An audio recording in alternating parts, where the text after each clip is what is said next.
అబ్బా! ఎప్పటినుంచో ఎదురు చూస్తున్నా. నా సబ్స్క్రైబర్స్ నన్ను తిట్టుకుంటారేమో అని అనుకున్నా. కానీ మీ ప్రేమకి నేనైతే చాలా రుణపడిపోయి ఉన్నానండి. సో, ఏంటి శైలక్క అసలు మ్యాటర్ ఏంటో చెప్పకుండా మీ ప్రేమకి రుణపడిపోయాను, మీ ప్రేమకు దాసోహం అయిపోయానని చెప్తున్నావు. అసలేంటి? ఆగాగండి చెప్తా. ఏంటంటే శారీస్ కొరియర్ చేయడానికి నేనైతే కొరియర్ బ్యాగ్స్ అయితే లేవు మన దగ్గర. సో, మామూలుగా కవర్స్‌లోనే పెట్టి పంపిస్తున్నాను. వాళ్ళకి ఇన్ఫార్మ్ చేసి పంపిస్తున్నాను. బట్ ఏంటంటే ఏదో చిన్న గిల్టీ ఫీలింగ్ అనమాట. వాళ్ళు మన దగ్గర తీసుకున్నప్పుడు మనం చీప్‌గా కవర్‌లో పెట్టి పంపిస్తే ఏం బాగుంటది చెప్పండి. కొరియర్ బ్యాగ్స్ ఉంటే మంచిగా ప్రొటెక్టివ్‌గా ఉంటాయి.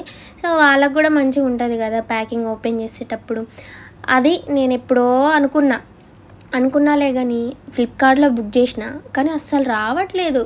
సో, అవి వచ్చినా కూడా నా ఫోన్‌లో బ్యాలెన్స్ లేవు. సో, వాళ్ళకి మనం కాల్ చేస్తారు కదా వచ్చినప్పుడు కొరియర్ రిసీవ్ చేసుకోండి ఎక్కడ అడ్రస్ అనేసి. కొంతమందయితే మన అడ్రస్‌లో వెతుక్కుంటూ వస్తారు. నిన్న ట్రైపాడ్ అతను అలానే వచ్చారు. సో, ఇప్పుడు కూడా అలానే అవుతదేమో అని అనుకున్నా కానీ నిన్న నేను బ్యాలెన్స్ అయితే వేయించుకున్నాను ఫోన్‌లో. ఏం చేయలేక ఫోన్‌లో బ్యాలెన్స్ లేకపోతే వీడియోస్ ఎలా పెడుతున్నావు అని అనుకుంటున్నారా?